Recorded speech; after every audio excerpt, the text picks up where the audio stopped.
Inilah Veronica Kolondam. Kehidupan mapannya tak lantas membuat mata hatinya menjadi buta. Tahun 1999, hatinya miris saat mengetahui banyak remaja seusia sekolah terlunta-lunta secara pendidikan dan terjebak tanpa masa depan.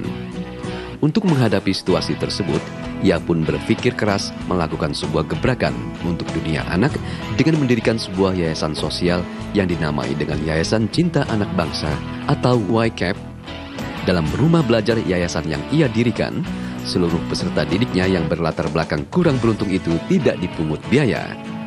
Bahkan di tengah kesibukannya sebagai pengusaha, kepeduliannya untuk meningkatkan rasa kemanusiaan terhadap sesama, Vera tak sungkan datang dan berkunjung ke rumah warga miskin kota untuk menjadikan mereka menjadi manusia yang lebih baik dan bermasa depan. Kini YCAP memasuki usia ke-14 tahun. Ternyata dengan berjalannya waktu, banyak hal lain sebenarnya menghancurkan, bukan cuma sekedar narkoba dengan segala macam perilaku beresiko, tapi yang menghancurkan itu juga sebenarnya kemiskinan, kebodohan, kurangnya kesempatan. Iya. Ini adalah rumah belajar, dan lewat rumah belajar kita memberikan kesempatan kepada yang putus sekolah untuk lanjut, kepada yang mungkin sekolahnya pas-pasan kita berikan keterampilan supaya bisa matching dengan apa yang dibutuhkan oleh market. Ini sudah jalan ya? Di jalan dari tahun 2002 kita mulai inkubasi, tahun 2003 sampai sekarang mulai dari 1, sekarang kita udah punya mungkin sampai tahun ini kita akan buka lebih dari 50 rumah belajar ya, mulai dari yang mungil-mungil sampai yang cukup besar dengan 23 jumlah kelas, ruang kelas. Udah berapa banyak anak-anak yang sempat belajar di rumah belajar ini? Tahun lalu 2012 turnovernya sekitar 12.000 12.000? Iya. Tapi total dari tahun 2003 kita full swing itu mungkin udah hampir 30.000. Jadi memang per tahunnya kita akan berkembang dan akan tambah lah. Saya tetap penasaran, orang seperti Anda kan harusnya nggak susah-susah nih. Hidupnya udah enak, kenapa cari-cari susah? Emang susah? Enggak susah. Ya perasaan saya. Pada saat ketika saya mulai mendirikan YCAP itu, saya bergumul dengan sebuah panggilan ya, yang dimana hidup tuh nggak cuma buat diri sendiri, hidup tuh harus berbagi. Tergerak dan mulai kayaknya kepanggil-panggil kayak utang gitu sama Tuhan. Saya sampai seumur ini kok nggak merasakan apa-apa ya. Bu Vera, saya pernah ikut Anda masuk ke sebuah perkampungan kumuh di Jakarta Pusat. Di situ kemudian Anda memberikan bantuan modal bagi ibu-ibu.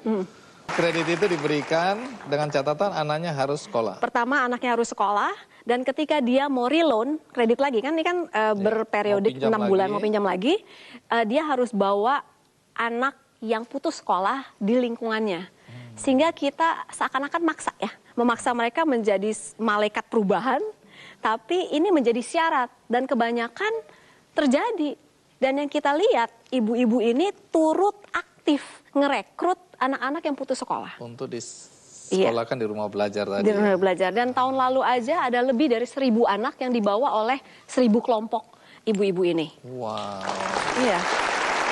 Banyak orang juga yang punya uang, hanya menyerahkan dananya, silakan dipakai, itu kan sudah bagus. Bagus banget. Tapi Anda ikut terjun untuk masuk ke perkampungan-perkampungan kumuh. Kenapa Anda harus lakukan itu? Pertama, saya rasa itu memang menjadi panggilan saya secara utuh. Kalau cuma kantongnya terpanggil, kayaknya belum lengkap kalau buat saya ya. Setiap orang kan punya takaran yang berbeda-beda. Dan saya pikir justru nikmatnya itu ketika kita turun dan kita melihat, kita mendengar cerita dari ibu-ibu itu yang mengalami perubahan. Ya kan, setelah setahun di sini pendapatan dari 50.000 jadi 100.000. Aduh senangnya ya, gitu kan. Iya, dan kita ngelihat second generation-nya, anak-anaknya, mulai yang tadinya mungkin sekolah nggak jelas apa, tiba-tiba pulang bisa ngomong tentang Facebook lah, udah sangat teknologi gitu ya, udah sangat paham teknologi gitu, dan itu kan artinya kita membangun generasi yang lebih baik. Jangan sampai ibunya ngutang kredit mikro, anaknya kredit mikro juga. Jangan sampai itu gerobak rujak diwariskan kepada anaknya, kan kita nggak mau. Kita maunya kalau mamanya dagang rujak, anaknya kerja dong di Sudirman misalnya, pakai dasi dong kayak Bang Andi. Iya, iya. Kalau Anda merasa itu panggilan, terjun ke masyarakat langsung, tapi bagaimana reaksi anak-anak sendiri melihat ibunya masuk ke kampung-kampung kumuh? Rasanya sih mereka menikmati juga loh. Karena saya lihat ya, setidaknya dari anak yang paling besar udah 18, yang kedua juga 16 tahun ya. Mereka melakukan beberapa proyek sosial yang memang berdekatan dengan apa yang saya lakukan. Inspirasinya tuh justru dari kegiatan saya gitu. Dan itu yang membuat mereka juga sebenarnya bisa kompetitif di sekolah karena real. Proyek-proyek ini bukan proyek yang sosial yang cuma diada-adain asal kena, tapi mereka turun dan benar-benar tenggelam di dalam permasalahan sosial dan mereka turut serta gitu. Apa harapan Anda terhadap masa depan bangsa kita ini? Punya satu kekuatan yang luar biasa. Kalau kita masing-masing kita mau peduli, masing-masing kita mau menginvestasikan entah waktu, kemampuan, keahlian, ataupun uang untuk perubahan.